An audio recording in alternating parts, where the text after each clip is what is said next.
அது ஒரு அடர்ந்த காடு. அந்த காட்டுல இருக்கிற மிருகங்களுக்கு வழக்கம் போல ஒரு சிங்கம்தான் ராஜாவா இருந்தது. ராஜாவா இருக்கும்போது இருக்கக்கூடிய அந்த கெத்தும் திமிரும் இந்த சிங்கத்துக்கு கொஞ்சம் ஜாஸ்தியாவே இருந்தது.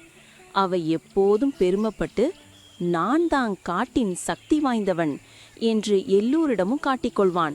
ஒரு நாள் அப்படிதான் எந்த வேலையும் இல்லாத இந்த சிங்கம் தன் குகைக்கு வெளியில படுத்து ஓய்வெடுத்துட்டு இருந்தது. பசி அதிகமாக இருந்தது.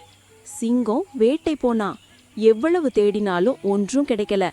சோர்வோட திரும்பும்போது ஒரு மரத்தின் கீழ் குரங்கு பழம் சாப்பிட்டு கொண்டிருந்தது. சிங்கம் கோபத்தோட குரங்க பார்த்து சொன்னா, ஏய் குரங்கே, உன்னை பிடிக்க எனக்கு சிரமமே இல்லை என்று. குரங்கு சிரிச்சுக்கிட்டு, ராஜா உங்க பலத்தை காட்டணும்னா ஒரு விளையாட்டு பண்ணலாமா அப்படின்னு கேட்டது. சிங்கம் பெருமையோட சரி சொல்லுன்னு சம்மதிச்சான். குரங்கு மரத்துல உள்ள பெரிய பழங்களை காட்டி, அந்த பழங்களை நீங்க எடுத்து வந்தா உங்க பலத்தை உண்மையிலேயே நம்புறேன் அப்படின்னு சொன்னது. சிங்கம் முழு வேகத்துல குதிச்சான். ஆனா மரத்துல ஏற முடியாம கீழே விழுந்துட்டான். மீண்டும் மீண்டும் முயற்சி பண்ணினாலும் முடியல. அதை பார்த்த குரங்கு சிரிச்சுக்கிட்டு, ராஜா பலம் மட்டும் போதாது, சில நேரம் அறிவும் தேவை அப்படின்னு சொன்னது. இந்த கதை பிடிச்சா லைக், சப்ஸ்கிரைப், கமெண்ட்ஸ் பண்ணுங்க நண்பர்களே. பாய் பாய் நண்பர்களே.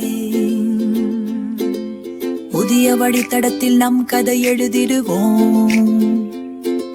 இனிய நினைவுகள் நெஞ்சில் சேர்த்திடுவோம். யாரும் அறிய